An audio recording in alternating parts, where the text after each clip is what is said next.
অধ্যাপক, বিশ্লেষক, গবেষক এবং লেখক বিশ্বনাথ চক্রবর্তী তার একটি ফেসবুক লাইভ করেছেন আজকে। আমি সেই ফেসবুক লাইভটা আপনাদের এখানে শোনাবো।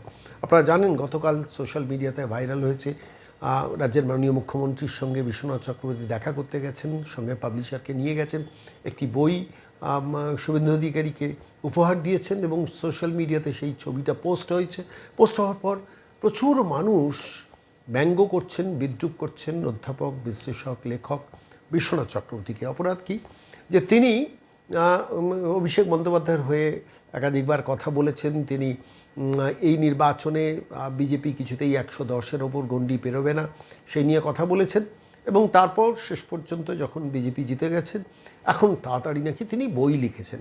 অথচ বাস্তব ঘটনাটা হচ্ছে যে অধ্যাপক বিশ্বনাথ চক্রবর্তী প্রত্যেকটা ইলেকশন গেলেই 1 মাসের মধ্যে একটি করে বই বার করেন, সমস্ত ইলেকটোরাল অ্যানালিসিস দিয়ে। 2011-এ দেখেছি, 2016-এ দেখেছি, 2024-এ দেখেছি, 2026-এও দেখলাম, কিন্তু সেটা তো মানুষ বুঝতে চাইছে না। ফলত স্বাভাবিকভাবে মানুষের মনে প্রশ্ন যে আপনি রাতারাতি বিজেপি হয়ে যাচ্ছেন। বাস্তবটা কী তাই? যে কোনো মানুষ তার প্রেডিকশন না মিলতে পারে, যে কোনো মানুষ তিনি যে কোনো রাজনৈতিক নেতার সঙ্গে কথা বলতে পারেন, রাজনৈতিক নেতার কোনো কাজের বিরোধিতা করতে পারেন, কাজের পক্ষেও কথা বলতে পারেন, আবার তার বই লেখার অধিকারটাও চলে যায় না। অধ্যাপক বিশ্বনাথ চক্রবর্তী তিনি সোশ্যাল মিডিয়াতে মানে সোশ্যাল প্ল্যাটফর্মে অর্থাৎ ফেসবুক লাইভে সেই কথাটাই বলেছেন। কি বলেছেন বিশ্বনাথ চক্রবর্তী শুনুন। নমস্কার। দেখুন, গতকালই রাত্রেবেলা আমার আসার কথা ছিল ফেসবুকে, কিন্তু রাত্রেবেলা আসতে পারিনি নানা কারণে। যে কারণটার জন্য আসতে পারিনি সেটাই আপনাদেরকে ব্যাখ্যা করব। সেটা হলো, হঠাৎ করে রাত্রেবেলা আমাকে আমার বন্ধুবান্ধবরা ফেসবুক থেকে কিছু পোস্ট, মূলত বিজেপি, তৃণমূলের আইটি সেল এবং সিপি মানে বামপন্থীদের কিছু লোকজন একটা পোস্ট করছে। সেটা হলো শ্রমিক ভট্টাচার্যের দুটো পরপর বক্তৃতাকে সামনে রেখে, এবং সেই দুটো বক্তৃতা কি, একটা হলো প্রকাশকদের সাথে বক্তৃতা, যেটাতে উনি বলেছেন যে দেখুন আজকাল 4 তারিখের পরে তো সবাই বিকেল 4 তারিখের দুপুর থেকে বিজেপি হচ্ছে সব।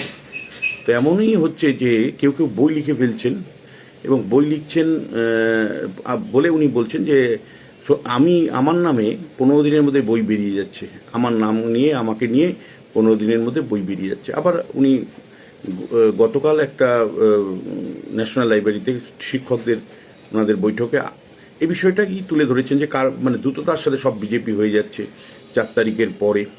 এবং সেখানে তিনি তুলে ধরেছেন যে দেখুন এমন এমন ঘটনা ঘটছে, আমরা অবাক হয়ে যাচ্ছি যে অনেকে পরিবর্তনের উপর বই লিখে ফেলেছেন, অনেকে মানে 1 মাসের মধ্যে বই লিখে ফেলেছেন, ইত্যাদি ইত্যাদি। মানে মোদ্দা কথা হলো যে আমাদের দলের মধ্যে আসার জন্য অনেকে বই লিখছেন, আমাদের সাথে যুক্ত হওয়ার জন্য বই লিখছেন, আমাদেরকে সন্তুষ্ট করার জন্য বই লিখছেন। এবার 2-এ 2-এ 4 করে দিয়েছে বিজেপির কিছু প্রাক্তন মুখপাত্র থেকে শুরু করে তৃণমূল কংগ্রেস আর সিপিএম 3টে দলেরই মুখপাত্ররা। তাদেরকে আমি দোষারোপ করি না, কারণ তাদের অজ্ঞতার অভাব, তাদের জ্ঞান নেই। এবং আমি পরে আমাদের খুব সিনিয়র লেভেলের বহু সাংবাদিকের সাথে কথা বললাম, তারা আমাকে রাত্রেবেলায়, ওই জন্যই রাতে ফেসবুকে আসতে পারিনি, যেটা আসার কথা ছিল আপনার 36 লক্ষ ভোটারের নাম যেখানে ট্রাইব্যুনালে আটকে আছে, সেই ট্রাইব্যুনালের আজকের পরিস্থিতি নিয়ে বলার জন্যই কালকে ফেসবুক লাইভ করবো এটা ভেবেছিলাম। আমি নিশ্চয়ই করবো পরে, কিন্তু আপাতত আপনাদের বলি যে আমি সিনিয়র সাংবাদিকদের সাথে কথা বললাম। বললো যে দাদা, শ্রমিক ভট্টাচার্য রাজ্য বিজেপির সভাপতি, তিনি ধারাবাহিকভাবে বলছেন যে অনেকেই সন্তুষ্ট, বিজেপিকে সন্তুষ্ট করার জন্য বিজেপি দলের মধ্যে আসতে চাইছে এবং তার জন্য তারা লেখালেখি করছে, বইপত্র তৈরি করছে ইত্যাদি। সেই কনটেক্সটাকে 2-এ 2-এ যুক্ত করে আপনার ছবি দিয়ে ওরা একটা অপপ্রচার করছে। দেখুন, এটা যারা অপপ্রচার করছে, যদি শালীনতা নিয়ে অপপ্রচার করতেই পারে, কিন্তু শালীনতা বাইরে গেলে নিশ্চয়ই পুলিশ প্রশাসন তাদেরকে অ্যারেস্ট করবে, আমি বিশ্বাস করি। কিন্তু যেটা আপনাকে বলার, যেরকম আমি কারো মানে ব্যক্তিগত কিভাবে আক্রমণ করছে, কি আক্রমণ করছে, আমি তার মধ্যে যাব না। কিন্তু শ্রমিক থেকে শুরু করে শুভেন্দু এরা জানে যে বিশ্বনাথ চক্রবর্তীর বাকি অল্পটুকু জীবন যা পড়ে আছে তাতে কোনো রাজনৈতিক দলে অতীতেও যেমন ছিল না, আগামী দিনেও থাকবে না। এটা শ্রমিক ভট্টাচার্যও যেমন জানে, ঠিক তেমনিভাবে শুভেন্দু অধিকারীও জানেন। যে এই লোকটা আর যাই হোক কোনো রাজনৈতিক দলের অংশ হবে না বা রাজনৈতিক দলের দাসত্বতে যাবে না। এটা আমার মনে হয় শুধু শ্রমিক বা নয়, রবীন্দ্রের থেকে শুরু করে সুজন চক্রবর্তীও যেমন জানে, আবার এদিকে কংগ্রেসের শুভঙ্কর সরকার থেকে শুরু করে তারা আশা করি বিশ্বাস করে, এবং আমার মিডিয়া বন্ধুরা তো জানেই যে বিশ্বনাথ চক্রবর্তীর বাকি যে অল্প কয়েকটা বছর বেঁচে থাকবে সেই অল্প কয়েকটা বছর রাজনীতি চর্চাকারী হিসাবেই যাবে। ফলে ওইটা নিয়ে আমি একেবারেই ভাবিত নই। যারা বাজারে ছড়ানোর চেষ্টা করছে যে বিশ্বনাথ চক্রবর্তী কি বিজেপির সাথে যাবে, ফলে ওটা নিয়ে আমি ভাবতেই না। কারণ আমার সাথে যারা মেশে রাজনীতিবিদরা প্রত্যেকেই জানে যে এই লোকটা আর যাই হোক রাজনীতির সাথে যুক্ত হবে না বা কোনো পদের সাথে যুক্ত হবে না। কিন্তু আমি মানে শুধু আমার যারা দর্শক, আমার যারা পাঠক, তাদের কাছে আমার একটা দায়বদ্ধতা আছে। কারণ তাদেরও তো মনের মধ্যে, কারণ অনেকেই আমাকে আমার সমর্থনে প্রচুর পোস্ট হচ্ছে যে বিশ্বনাথবাবুর বইগুলো আপনারা দেখেছেন, বিশ্বনাথবাবুর বইগুলোতে কী আছে, ওটা কিন্তু কোনো রকম বিজেপির জয় নিয়ে বলা নেই, শুধু তথ্যভিত্তিক বই, এগুলো স্ট্যাটিস্টিক্যাল বুক। ফলে ওগুলো সাথে মানে বিজেপি জয় পরাজয়ের কোনো সম্পর্ক এইভাবে দেখতেই রাজি নয়। অনেকে সেইভাবে চিঠি দিচ্ছে যে আপনার বই তো আমাদের টেলিভিশনে চলে, আমাদের সংবাদ মাধ্যমে চলে, আমাদের সংবাদপত্রের দুনিয়ায় চলে, রাজনৈতিক নেতারা আপনার বই ব্যবহার করে তথ্যের জন্য। ফলে ওইটা নিয়ে আমি ভাবিত না। কিন্তু আমি সত্যি দুটো কনসার্ন ছিল। একটা হলো যে আমার যারা দর্শক তাদের মধ্যে তো সামান্যতম সংশয় তৈরি করে এই ধরনের লোকগুলো, যে সত্যি কি প্রথমবার বই লিখলো বিশ্বনাথ চক্রবর্তী, আর প্রথমবার এবার বইটা সত্যি আমার একটু দেরিতে প্রকাশিত হয়েছে। আমি তার জন্য আমি আমার যারা পাঠক তাদের কাছে ক্ষমা চেয়েছি। তার কারণ এবার নির্বাচনের পরে অন্ততপক্ষে 4টে রাজ্যে আমি গেছি বক্তৃতা করতে, সেমিনার বক্তৃতা করতে। তার ফলে আমার বইটা প্রকাশ করতে সময় লেগেছে। সাধারণত দেখুন, আপনারা যখন ফলাফল দেখেন, ফলাফলের দিন বিকেলবেলার থেকে যে স্ট্যাটিস্টিক্সগুলো আমরা বলি, সেই স্ট্যাটিস্টিক্সগুলো নিয়েই কিন্তু বইটা, অর্থাৎ ফলাফল যখন দুপুরবেলা চলে আসলো, বিকেল থেকে আমরা কি দেখাই? বিকেল থেকে দেখাই জেলা ভিত্তিক ফলাফল, তারপরে আমরা এলাকা ভিত্তিক ফলাফল দেখাই, তারপরে আমরা দেখাই তফসিলি জাতি, উপজাতি, সংখ্যালঘু ভোট কোথায় গেল।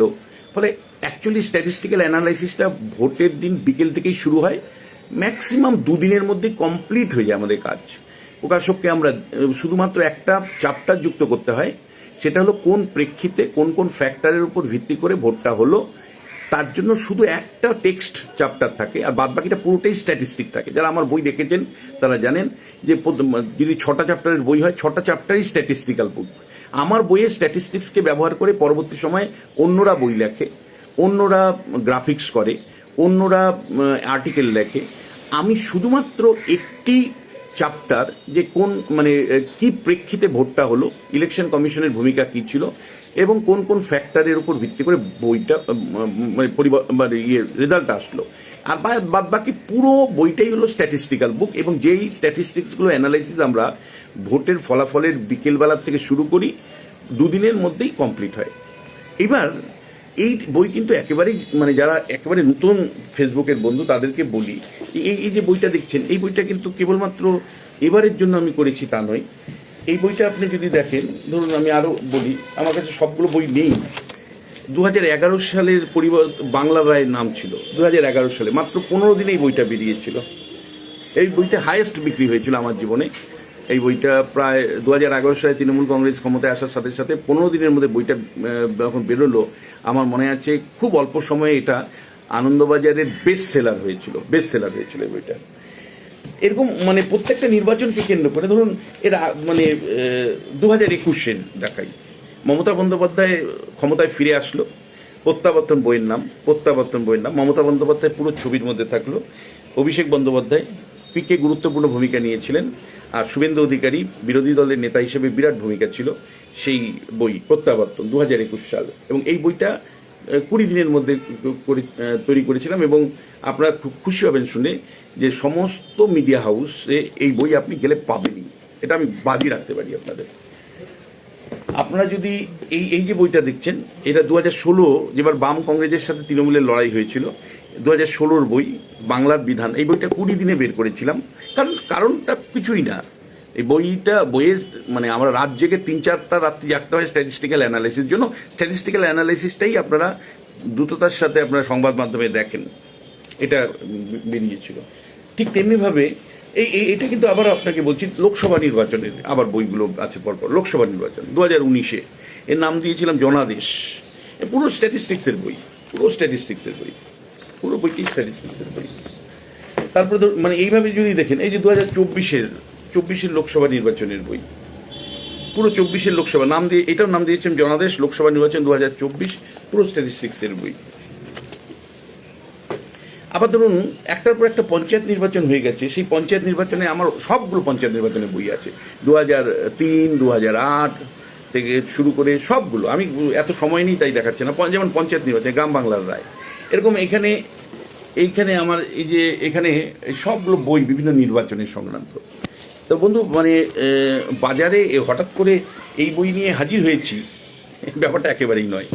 যারা অপপ্রচার করছেন করতেই পারেন, যত ইচ্ছা করুন, শালীনতা রক্ষা করে করুন।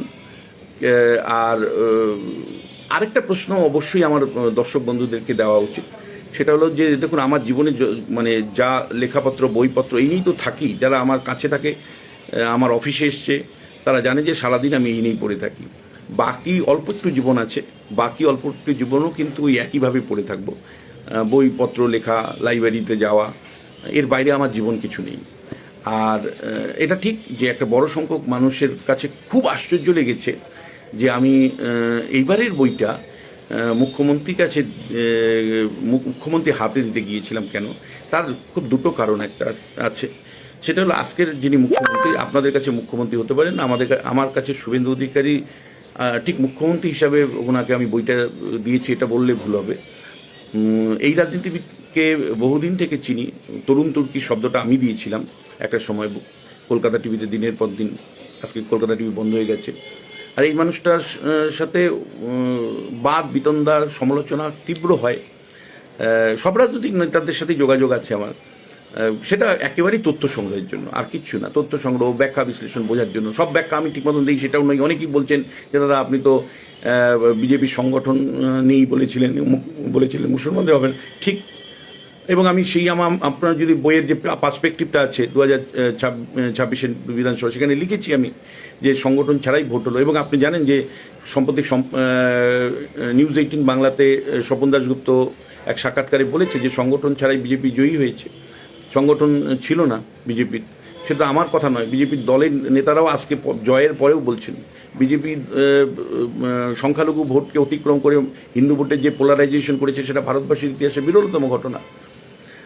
আবার কিন্তু যেটা বলার জন্য, এত কথা নয়, যেটা বলার জন্য সেটা হলো কারো কারো মনের মধ্যে আসছে যে দাদা মানে সরকারের তীব্র আলোচনা, সমালোচনা বা মূল্যায়ন আপনারা এখন করছেন না। তার একটা কারণ আছে। দেখুন, 15 বছর একটা সরকার চলেছে, সেই সরকারের ভুল ত্রুটি বিচ্যুতিগুলো ভালো মানে তুলে ধরাটা এখন এই মুহূর্তে আমাদের কাজ।